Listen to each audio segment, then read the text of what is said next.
guest. Our next guest, or our first guest for the morning, is Mr. Jayakumar, Managing Director and CEO of Bank of Baroda. Good morning, sir. I spoke about Videocon privately because it's one of those top 10 list of indebted groups, and one always worries that some such news might come out from the banking sector. Good morning to you. You have, Good morning. Good morning. Okay. Your P&L was extremely pleasing. I mean, it actually showed that GNPAs hardly rose. The small increase to 9.99 was largely because the balance sheet itself had shrunk. But in your analyst call, there was a bit of a scare. You said 15,000 crore more is the potential NPLs in FY17. What all does it include? Does it include all these GMRs, GVKs, Lancos, Videocons, which we just discussed, the top 10 groups that you may be exposed to? Or is it something else? Should we expect something more than 15,000 crore? No, what we said was that we have, if you can call it stressed asset, about 26,000 crores between restructured loans and customers who are an SMA2. And for the purpose of planning, we assume half of them will flow I would have slippages, but simultaneously we also expect a fair amount of rebound on collection. So net we are looking at, for the purpose of planning, at 5,000 crores of slippages, and the potential amount being 10,000 in a kind of a more stressed scenario, and that's what it is. Now, in doing so, we have accounted for, on an account by account basis, we have accounted for flows of both smaller and larger accounts. A little more of granular detail on the troubled accounts, but even your recoveries, I had a question. I mean, you're expecting 5,000 recoveries. Even your recovery this year has been extremely impressive. Just what is this? Is this land owned by guys who have defaulted? How did you manage so much of a recovery? And now you even have to beat the corporates with the bankruptcy law. So, this recoveries is very impressive. How did you manage, and why are you promising such a big number? I think it's more about having the proper processes in place. Our collection people have a war room. Almost every single account is tracked centrally from here, and then from the zones, and then downward. So there's a lot of emphasis on making sure there is recovery. We also split the collection organization to have a specific cell that is only looking at client resolution if required for additional financing. But we also had the first 3 quarters were not really good, and so there must have been some catch-up element in the way it flowed into the last quarter. So instead of multiplying 3250, which was 3,250 crores, which was recovery by 4, and then saying it's 13,000, we just took a little bit of a cut from there and said we could recover 10,000 crores. I think it should be possible, particularly as you mentioned quite correctly, with the changes in the regulation, anticipated changes in the regulation that's happening, and also in an environment that is increasingly asking for better compliance from the borrowers. So is this one-time settlements, or is it through DRT? How is this recovery coming? There are obviously many one-time settlements that have happened. There was also some catch-up in one-time settlements because, in general, there is a degree of reluctance to settle the debt when the offer made across the table is a little bit lower than what is the valuation of these assets that are pledged as security. But usually those valuations are not good indicators because it takes years to settle them, and so we just move forward with just empowering our people to settle across and move on.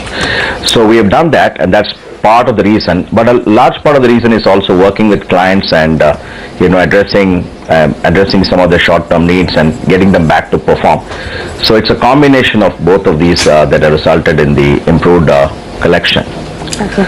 Mr. Jayakumar, good morning. I wanted a little more color on the view for FY17. I heard you mention that there will be an addition to gross NPAs by 5,000 crores and by 10,000 crores in the worst case scenario in terms of slippages. Can you just give us details on which are the sectors that could see the highest slippages here on? Is it to do with what could the ticket size of the loans be? Is it the larger ticket loans that are involved?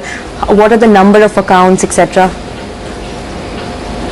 No, first and foremost, the maximum corporate exposure we have to any single lending institution is not more than 2,000 crores. And some of these large accounts in the iron and steel sector have already moved into the NPA category.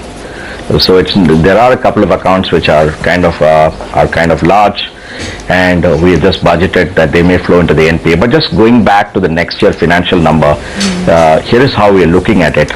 If you had to step back and go into the prior year, which is year ending 2015, our pre-tax, pre-operating income was around nearly 10,000 crores, and this year the number dipped down to about 8,900 crores.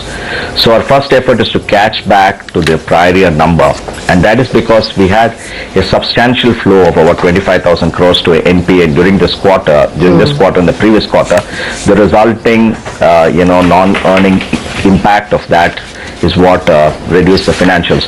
So if we were to, hypothetically replace those 24,000 crores that moved into NPA with good performing new loans, then we pretty much would come back to the same number as last year. This is not taking into account the margin improvement that are likely to happen, that are projected to happen on account of the fact that the interest rates have declined over a period of time. The effect of reduction in the base rate has happened, but the benefit of the lower interest rate from the deposit side will flow through the year. So we are just going back to that number and saying let's at least achieve that, but that doesn't mean we stop there, but that's the minimum goal. And then when we look down, I looked at it and said, okay, it would be good if we can deliver an 8% return on equity. So whatever is the difference between that, let us use it to shore the balance sheet, or let us use it for investment in growth, particularly in the context of the digitization, the context of the consumer business having to be developed, and also the investment that we have to make in transaction banking and a few other things. So really the objective is that you make an additional amount of earnings, but use it sensibly to shore up the balance sheet, and also use it sensibly to invest in growth. And the idea is that it's a 3-year effort to transform the organization completely. We're just not looking at the current financial year. I think we would like to measure ourselves, and we hope others measure ourselves to the extent to which we are able to reorganize and transform and build the market share and customer growth and technology, so and Mr. Jayakumar, all of that stuff, coupled with an increase in the pre-operating revenue. Sure. So, if you do see better recoveries and lower slippages as you indicated, what would that do to your overall gross NPA number? Because you're almost sitting at 10%, which is the highest that we've seen in the last many quarters for gross NPAs. Can you give us an indication of what it could look like in FY17? I would think we would grow our balance sheet by at least 10%. So to that extent, there would be some denominator effect. But more than targeting gross NPA, which is one way of looking at it, we are targeting what is an unprovided amount, what is a 1 minus of PCR ratio. Sure. We are also targeting the net GNPA number, because those are the real numbers at risk. So gross NPA might come down, inch a little bit downward based on all the data we have, but really it may not be really significant. The number to watch for is the 1 minus PCR, what's the PCR coverage, and also to watch out the absolute amount of money and the GNPA number, net NPA number. Okay, and you're saying that your overall slippages for FY17 at best is 5,000, at worst is 10,000. Where would you lean? It's a probabilistic number. Personally, I would lean on the 5,000 than on the 10,000. My colleagues would lean further down and say it won't reach 45,000. But when we are overall making a plan, we plan for the worst and work for the best. Okay, so that's why we also disclose this. No, that's very positive. You spoke about the 10% growth in balance sheet. Actually, your NIMs are another point of surprise. Would you be able to better that? Certainly, is this quarter our NIM was 2.17%, but if we X out some of the reversals that have happened because of the further catch up on the NPA and some other items, we are close to 2.7%. So our forecast is we should be at a 3% NPA on the 3% NIM on the domestic side. On the international book, we had a net interest margin, I think about 0.8%. But a large part of the asset book over there is purely tactical and purely opportunistic in nature, which we can run down in a jiffy. So X that, we're probably close to 1%, and we would like to go up to 1.25%. That's the plan. Okay. What about capital? I'm talking about the plan for 2017. Got it. As of now, there is no requirement for capital. Okay, so will you get some capital because of your reduction in your international activities? I mean, any impact on capital, better or worse? No, the impact on capital has to be looked at in a couple of ways. One is that the international, there is no real capital. These are head office money sitting over there. They really don't constitute capital. It's just a method of expressing it, but not in an accounting sense. I think we have to focus on getting more better quality accounts. You know, right now we are on the average a BBB plus lender, and we need to move up on that. So that would mean we can grow more without necessarily putting more risk capital. And there are some optimization we are working on, plus there are many risk diffusion strategies we are working on.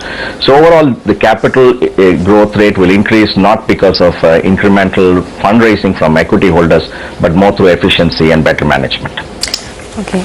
Just before we let you go then, one final word on how you're viewing the industry as a whole, because, you know, some brokerages have done a calculation of the numbers that we've got so far, and things are not really looking very pretty. I mean, the pre-tax losses have gone up by 40% quarter on quarter for all the banks that have reported earnings so far.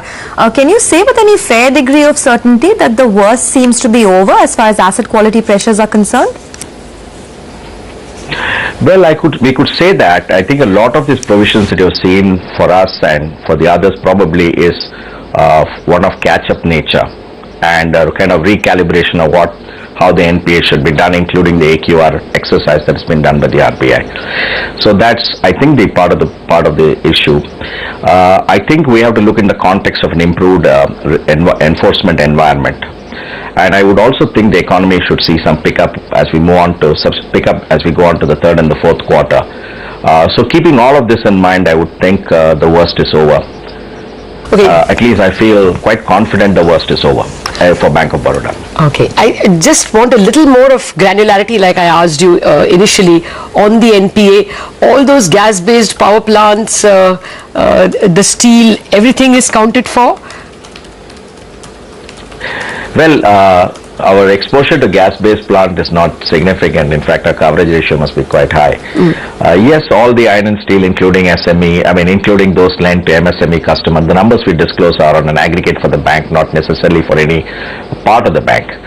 So they're all fully accounted for as of now. Largely SME, or are they largely these big indebted groups? Your watch list? I think my watch list is the restructured accounts that you see are fairly big exposures. When I say big for us, not necessarily, averaging about 800,000 crores. The other SMA2 is largely consists of smaller accounts and a few large customers who habitually pay us only on the 89th day. Okay. It consists of both. But we're at the razor's edge, so we assume a larger amount of flow rate happening from there. All right. Mr. Jayakumar, pleasure speaking with you. Thank you very much for joining us with all those details about your P&L and your balance sheet.